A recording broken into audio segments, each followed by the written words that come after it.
Hi, I'm Erica Monet, and this is Metamorphosis. So before we get started on this video, make sure you like the video, subscribe, and make sure you comment on anything I say that you feel like you can really vibe with or you really get it. Like you're like, Erica, I'm with you on this journey. Let's go, sis. Comment below. So like I said, I'm Erica Monet, and what is Metamorphosis? Well, Metamorphosis is my journey to me, and I just want to bring you with me. So this is about empowering you to love you as I grow to love me and get to know me more. I want to do the same for you. I want us to lift each other up. I want us to encourage each other. I want this to be a journey of change and growth together. So what I wanted to talk about today is just, who am I? Like, why am I doing this? Why is it so important? Well, I just want to start at the beginning. There's a lot of me. There's a lot to talk about, and we'll talk about it over different times. But one of the things that is most recent for me is that I started living my life out loud as me. And that has been hard. Okay, when you've been programmed to always live life as other people expect you to live it, it has been a challenge to say, you know what, that's not who I am. That person that you told me I was, that ain't me. That's not the definition of Erica Monet. That's not who she is. But then the question became, well, who am I? And so I've been working on getting to know me, getting to discover me. And what do I mean by living my life as me? Well, I mean, I am in a happy, loving, freeing relationship with a woman that I love dearly. And I'm excited about it. And I want everybody else to be excited about it, but you don't gotta be, it's my life, not yours. And I've been into women since I was a kid. Like, it's not like something that just started yesterday or all of a sudden. I've always loved women. But the thing that made it so hard was that it wasn't okay. It's challenging for anyone really to feel open or free about being a part of the alphabet city, alphabet community. And it's literally just been so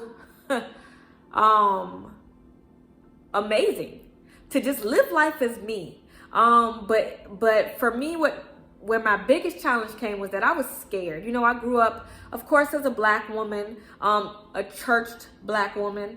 That wasn't what you do. Like, you don't do that, It wasn't until I got older that I learned that a lot of what I had been taught was actually manipulated and changed into something that it wasn't. And so, I was always taught that who I was not acceptable. And so I needed to fit the definition of who everybody else expected me to be. And so I lived this life. I had married this man who we had children. And it's not that all of that was horrible, right? Like it's not like, oh my gosh, I couldn't get out of that. I have 2 children I love so much, so much. And that's all, like they're here and I love them and I can't imagine life without them. But also what I went through helped me to become who I am as well, right? Like those struggles and those difficulties and fighting those different things, they play such a role in like the transformation, because that was the chrysalis stage. And so now I'm emerging, I'm spreading my wings, and all of the colors that are there, they're shining so brightly, they are shining out loud for everyone to see. And so that is where I am. That is where I am living.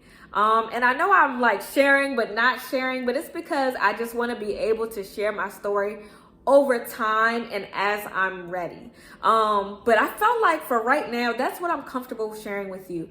I was married to a man because it was what was expected. And he was my friend. Don't get me wrong. We were friends. And I'm hoping we can get to a place where we can be friends again. But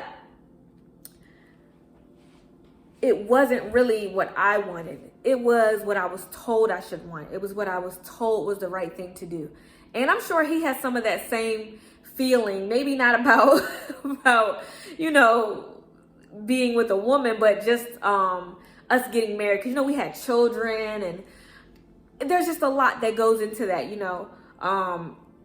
And so I don't think either of us were really living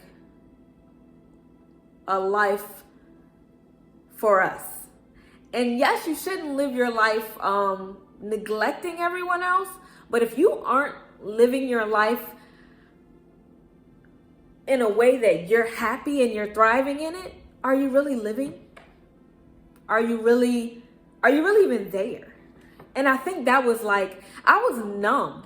I was emotionally and mentally numb for years, because I was in this place of like being just afraid to say no, afraid to stand up and speak out about who I am, about what I care about, what I was passionate about. And so now this is me saying, here I am. And if you don't like it, too bad for you. But hopefully you'll learn to love it anyway. And so today, what I just want to encourage you guys to do is live life loud. Whatever it is you're afraid of, you're in control.